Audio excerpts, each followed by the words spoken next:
Greetings, I am Lies. And I am Scandal. And let's play a game together. Let's play the Arcana together. Oh Yay! my god. Okay, so back in the day, in like March into like, in March. This is now August. This is now August.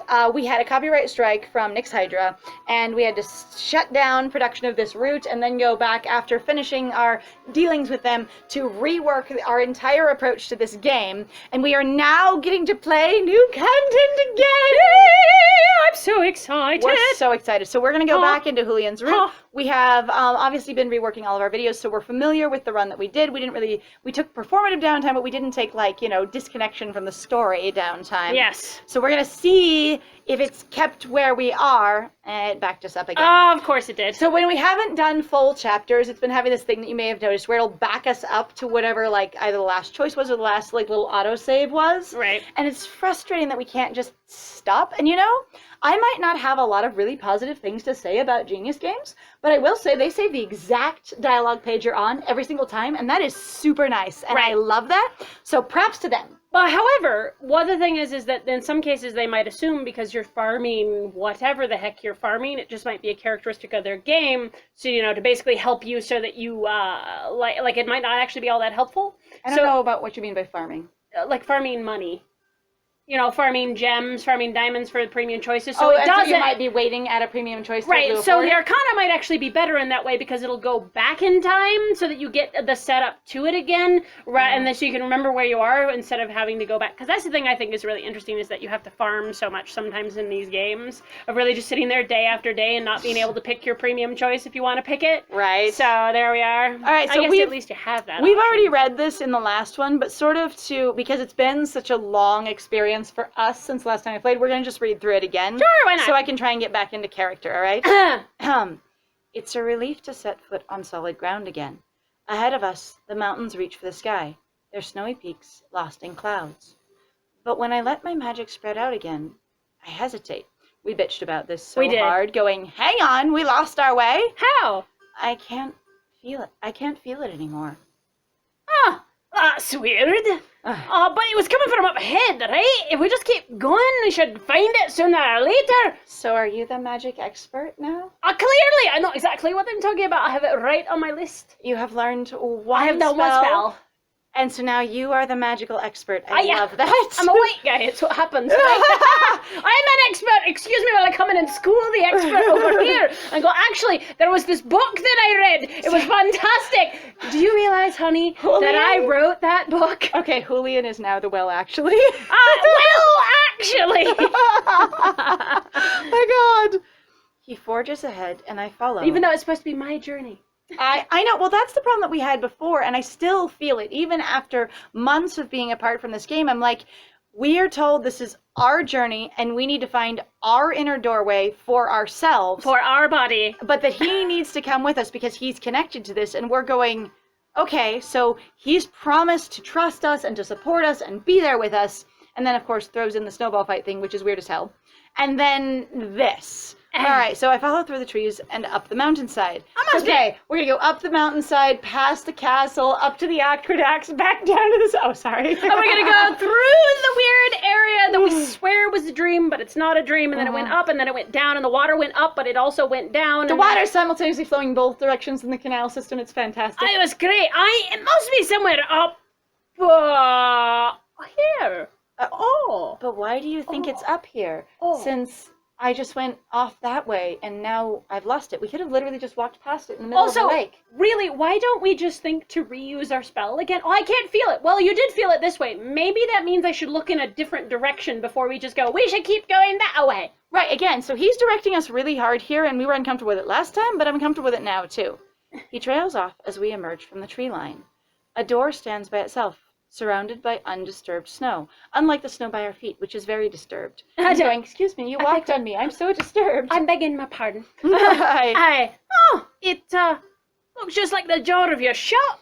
Okay, and I want to actually mention this again here, because we did mention it very briefly, but we were near the end of the episode in the last one, of just going, he spent way more time with Asra than he ever has with us, and Asra has always owned that shop, not us, so I don't know why he doesn't say Asra's shop.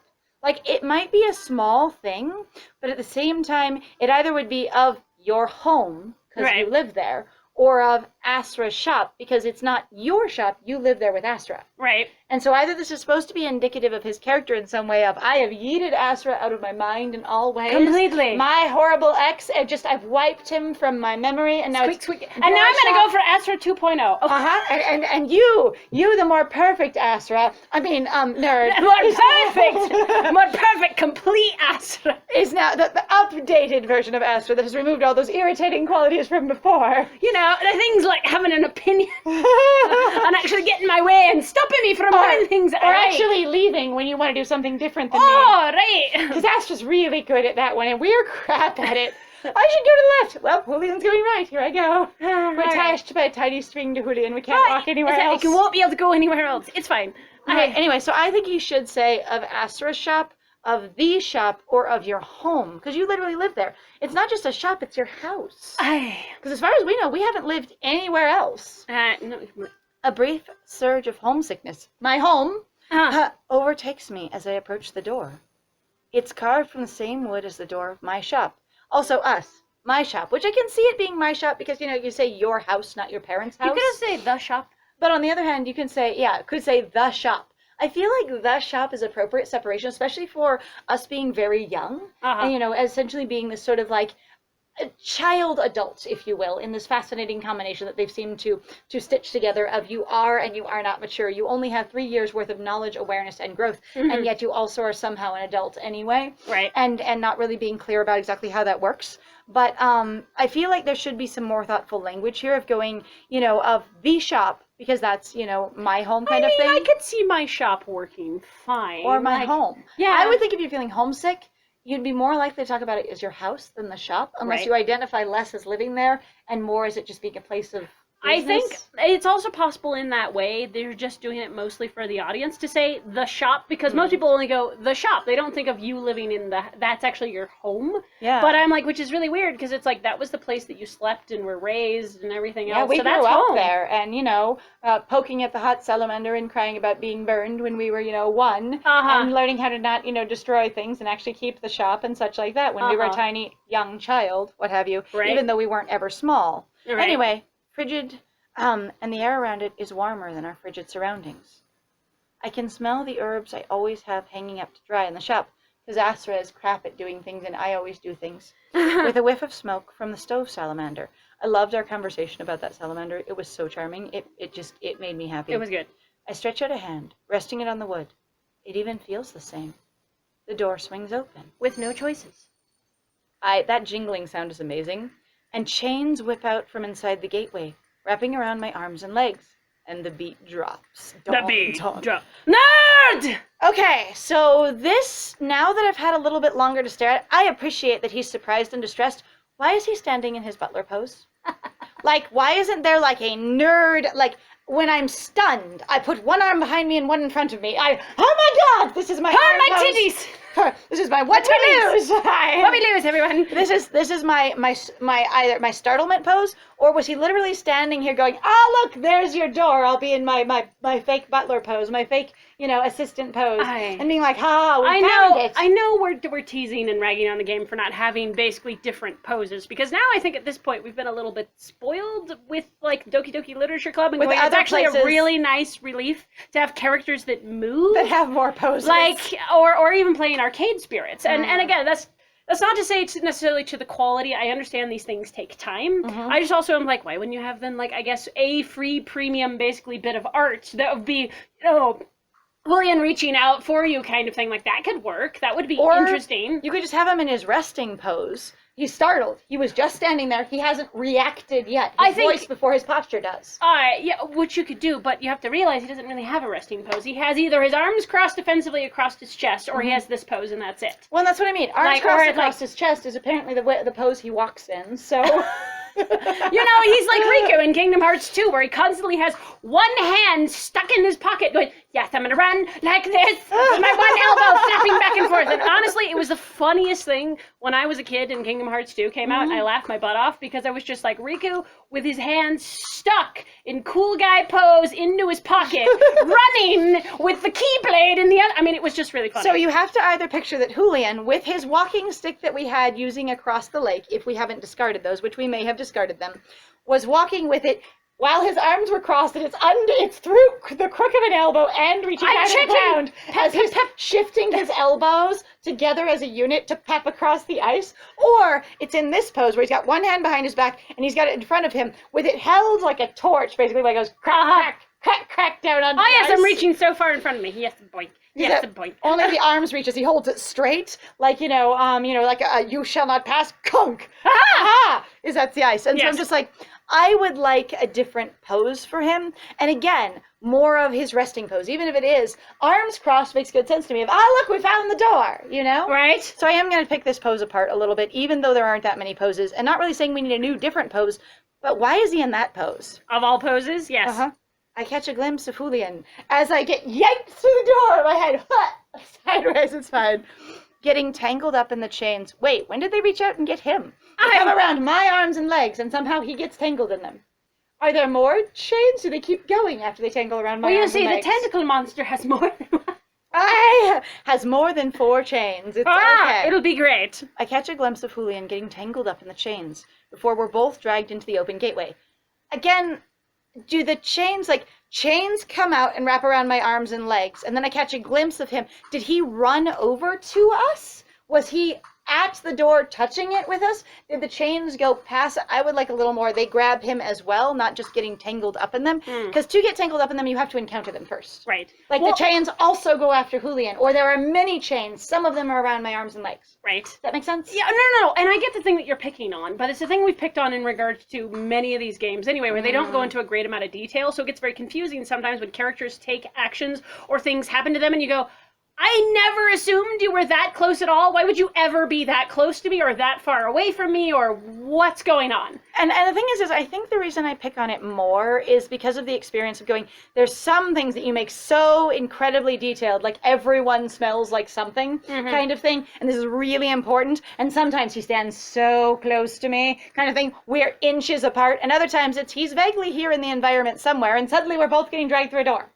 Yeah, no, and that's actually a problem in regards to writing in general. Sometimes, I've read books where you're just like, okay, so I'm going to make some assumptions about where characters are, and then suddenly the way that they're written, it's in a very different way, in a very different place. You're like, why did you not go into any levels of descriptors as to where they are? Well, it doesn't matter. It's like, but it does, and because then sometimes you really go off about it, and nothing happens. It's not even necessarily like it's a tense moment, there's something weird going on. It's just stands over there, relaxing, looking fantastic, in the chair, sprawled out in this particular manner with the hair like this and the blah blah blah, and you're like, okay, so we're just supposed to see how hot they are. You could literally just write, they sit there looking hot, looking spicy. You really can do that, or you can really just be like, they're across the room, making you wish you were damn well over there too. Going, hot damn. Holy shit. Hot damn. I was gonna say, but yeah, looking spicy is very fun. And I guess in this case, there's a literary convention that I really, really like, where of course you can write your characters and not have to tell where they are in relation to each other all the time. But part of the framing of a scene, part of the feeling of what helps people get into an experience, from what I understand and from, reading about writing, and just reading a lot of reading myself, doing a lot of reading. I was gonna say, I read the reading, it's fine, is that in situations that are meant to be more intimate, or where it's really important where everyone's standing, you frame the emotional context so people know why you're describing why they're standing so close. Right. So that it makes it very clear that the reason you're describing where everyone's standing or how close they are is because that's very important to the story right now. Right. And then when you have a very different emotional gravity and different social framing, you don't describe where everyone's standing, and it's clear that those positions aren't then important. But in this case, based on the fact that we've already had both of those devices used, sometimes we know exactly where everyone is, sometimes we have no idea, and this is now an intense, important situation, I feel like it'd be very valuable to know Julian walks up to the door with me. Julian stops somewhere, whatever. Yeah, have some basically greater pacing here, I think was what my friend maybe is going for, being because the thing is usually when people describe or go into greater detail, they're setting something up. Kind of thing. And you go, oh, I should be paying attention. Now, I've seen some people go, we went up to the door. this thing. Like, that can literally just be all you say. You don't have to write a great amount of detail. You can say, we both went to the door. But it already includes both of you, and in this case, it didn't. So I catch a glimpse of him getting dragged through the open gateway. Oh. And do we get a new background? Everything We get goes blackness. black. That's my favorite. We've never seen blackness before. What a new environment. Aye. The artist worked very hard on this blackness, and I appreciate it. Okay, so I have seen those ones that are transparent pieces of art, and they look black, and then when you click on them, there's something completely else. And the artist is just like, tee. And you're like, I am so And it'd be proud. hilarious if they're like, I had to make a black scene, but since I was busy working and I was tired, I just drew dicks behind it or something. Right. All right, everything goes black. Blackness. Darkness. It's reversed. Oh my god, the shop door's on the other side. What do we do? Oh, no! I can't function if Vesuvia's in reverse. Aye. I am a student of the magical arts, a resident of the city of Vesuvia. We're back in the very, very beginning of, like, prologue, if I remember correctly. Tonight, when I leave my shop, I don't bother to lock the door behind me. There's no point. There's no point? I drift through the empty streets. Around me, the buildings slowly crumble into dust and ash. Oh, this is dark. And again, everything is reversed. Like, you've got the water on this side instead of the other side. I love that tower in the distance, though. It's really pretty. Like, that is very cool. And the architecture in general, when they bother to have it, is really nice. Though I do wonder where these waterfalls are coming from and what kind of an water system they have, where they have waterfalls pouring down between their buildings, because that is pretty extra for your canal system. Right. Just saying. Flakes of paint swirl in the air. The canals are full of red water. Well, water with red in it, according to the illustration. Right. Is this supposed to be like Vesuvia's past, do you think? Maybe we're remembering basically when, like, all the corpses were being burned, when the city fell into disrepair. Right. Maybe this is when we were dying. I don't know. But we were still in Asra's shop. I had assumed we met Asra after we came back to life. Like, I mean, not like met him, but I started working with him after we came back to life. Right. Rather, like, he knew who we were, that one. Right. And we knew Pre-death. who he was. But apparently we worked in Julian's shop, Julian's clinic, sorry. Right. And so did we have different jobs doing both? We don't even know how old we were before we died. No, and there's also that thing, too, of that, okay, if we're going to say that we knew Julian before, that probably means that we watched the entire breakdown of Julian and Asra's relationship? Maybe. Can you imagine? I was just saying, the old apprentice going, oh god, what if Asra dated Julian while we were a baby? And there's this level of you're talking about when we were younger? When we're in an adult body, but we're an infant because we have no knowledge and no ability. And so he's raising an adult-bodied infant child that can't speak, that can't use a bathroom, that can't walk, because they're brand new. He's brought them back to life. Right. And Julian's there going, I'm so confused about this whole experience, and I'm very wary and uncomfortable of magic. And Astra's like, oh, we'll just date each other as I'm a single dad. I'll be single. I'm dad. I'm dad. He's Hello. like, I kind of want to date dads. Oh, yeah, maybe that's what he wants. Everybody just wants to date dads. Dads. And you know what? And Dadra. Dadra. Oh, God. All right. Full of red water. Shouldn't I be somewhere else? I don't know. Not sure. No, I belong here. Here where there is only the sound of the wind and distant weeping. I belong in the city of the dead. It's fine. It's okay. It's fine. The island's the same, though, because it wasn't over there last time, was it? Is this one reversed? I think it's all reversed, maybe? I'd have to go look. I would have to look. I would say part of me says that the island was on that side anyway, but and they haven't reversed wrong. this image? Yep. As I say, but with everything else reversed, I would hope that this is also reversed, for whatever that means. From the docks, I can see the lazarette. What is What's the lazarette? lazarette? I don't know. Is that the stupid island? What? Hang what? on. When have we ever talked about this island in any great amount of detail? I mean, Julian talked about it being piled with corpses, but I don't remember him using that name. Right? Like, I know he talked about it. That's the place where they took the bodies. Remember when he was on the dock? Right. A lazarette or a lazarette is a quarantine station for maritime travelers. Lazarettes can be ships permanently at anchor, isolated islands, or mainland buildings. In some lazarettes, the postal items were also disinfected, usually by fumigation. Okay, so that's what a lazarette is. So that would be that island. But we've never, to me, but again, he said that, the corpses were there, not that that was a community of sick people. Did he say that was a quarantine zone? God, I don't remember. I feel bad for not remembering. I'm sorry. We'll have to check between episodes or something like that. From the docks, I can see the lazarette. It looms dark in the distance, a monument to the city's failures. Apparently, to Julian, though, it's to his personal failures. Because he was like, I am responsible for every corpse on that entire island. Asra over there raising all the people back from the dead. Oh my god, this is so much work. Drama, Why am baby. I the only magician in the entire world? That's it. One of you, when I bring you back to life, is going to be my damn apprentice. You'll do it! Wait, not you. Not you. No. Oh, you, not you, not you. You seem young and impressionable, and by that I mean actually don't have any of your memories. Plenty of them coming back with half their memories. That Right. kind of thing. A third of what they did. Him just shoving them back into the populace. Everyone going, I don't know what to do with this. Aye. There is only one boat, moored at the pier. It's waiting to take me where I belong. Oh, this is our journey to death, I guess. Oh, yeah, okay. Going, maybe back when we died? Maybe. But that's interesting that we're having sort of a spiritual trip of it. Do we have the 2 pennies to pay the boatman? Sharon, where are you? I need to know. There's the single gold coin that you pull out from under your tongue. Oh, there's that one, but there's also the one with the pennies on the eyes. Oh, thing. yeah, so, no, I know you that have one to pay too. the boatman. Yeah. All right, anyway, Pay the ferryman. Get in, don't go. Aye. Okay, so based on the fact that we seem to be in a daze, and knowing who Nerd is, and that generally Nerd has been a passive character overall, and even as Nerd has developed some more initiative and complexity as we've gone along, occasionally allowed by choices, but also decided by our own initiative, I would tend to say that we would get in, because it feels like we're being drawn along in a dream, in a haze. Yeah. So it's not really like we get a preference of don't go. It's really told us we're in a dissociated state of just being pulled along in our experiences, and that's what's happening. Get in works fine with me. That's why I was like, so to me, personally, as a reader, this is a strange setup. Of going, like, suddenly, again, where we sometimes get choices and where we don't get choices, I have always found it to be unusual in regards to Otome games, because I'd be like, you need to have about 9 million more choices, or you need to take away all choices because this gets ridiculous.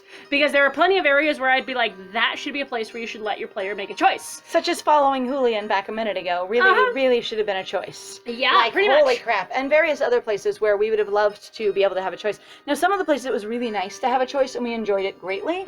I'll say, but in many of the cases, it's like, I don't understand why this is suddenly a choice with no change in the character's narrative. If, Nerd has started back at the shop and is just sort of driftily pulled along in a dissociated, disconnected state of, shouldn't I be somewhere else? And then literally, no, I belong here. Is this supposed to indicate that we've got another piece of awareness? Because I didn't get a setup of there's another piece of awareness. Just there's one boat waiting to take me where I belong. And it doesn't say, I am then, it doesn't tell you that you consider this, that you're aware that this is a choice. It just goes, get in, don't go. So to me, I think the only choice is get in. Yeah. So I'm going to go ahead and get in the boats. Sure, why not? Get in the boat. All right. Yeah, and that one, like, you really, it only follows because your feet have just been carrying you along and you've had no awareness of resistance. My feet carry me forward to the boat. Aye. A plague doctor stands in the bow, waiting for me. All right. Well, here's the question. Do we want to stop or do we want to keep going? Because so spoilers, we didn't actually discuss how long to do these episodes since we decided to kind of change our process a little bit. Do we want to do a little bit longer or do we want to keep it as is? I think 30 minutes is good for these because it's only twice a week. And it might not be as supportive of the algorithm, but I think we should just go ahead with that. Okay. So that then probably means that we're definitely going to have to be paying attention more to what's going on. Okay, cool. So, sorry guys. Also, if you guys want to weigh in, please feel free. Yeah, so absolutely. Feel free to vote. We did think that 2-hour episodes was too long. Which is fine, and I know people can come back. I totally appreciate that people are like, no, I'm completely here for this. But there's also the thing, too, that due to the fact of what we're trying to do, because we do recognize where we're wanting to do this for fun, but this is also a job thing that we're trying to do as well. It's that sort of stuck between a rock and a hard place, so that requires a lot of support. So pardon us for not discussing that sooner and to have just shoving this non sequitur in the video, but we are never non sequitur. It never happens. All right. A plague doctor stands in the bow, waiting for me. All right. What? That was so fast. Holy cow, it was grayed out. What confused me was that it was grayed out. I think that's supposed to just be like, you really don't. I think you're not supposed to be able to hit it. That's interesting. I was going to say, yeah, so, and obviously we were too slow for that too, and I was like, the thing that threw me off is, again, it looked grayed out. Like you couldn't choose it anyway, so there we go. Also, I read slowly. When you have dyslexia, my dudes, these games get harder. And definitely, the timer affects you a lot differently than if you read quickly and have different amount of time to process. If you're like, I can't choose because I haven't read all the words before the timer is out. That's a different experience. All right, who's that? The question rattles something loose in my brain. Head. A simple question. Head. Sorry, head. Wow. Okay, so I had this memory for a second when I was reading that. So there was this book that I read a long time ago, in actually a book club, where there was this woman who had brain cancer. And it was about her friends trying to get together from different parts of the world to go and see her when they found out she had brain cancer. And there was this terrifying moment in a book that was not supposed to be a horror at all, where it was the something rattles loose in my head from her perspective. And then suddenly she loses like her ability to focus her vision, and that's it. And it just terrified the hell out of me at that time. But they specifically, you know, in her brain, and my brain just my mind just substituted it when I read it. So I apologize for that. I was like, whoa, brain is very. That was So that was me suddenly getting thrown into a flashback of a really emotional event, or just like sharply, you know, impactful event in a book that I read one time. Quite. The question rattles something loose in my head. A simple question. How did I get here? This is not a choice. Okay, I've asked it before. Why are these options here? How did I get here? Do I say that out loud?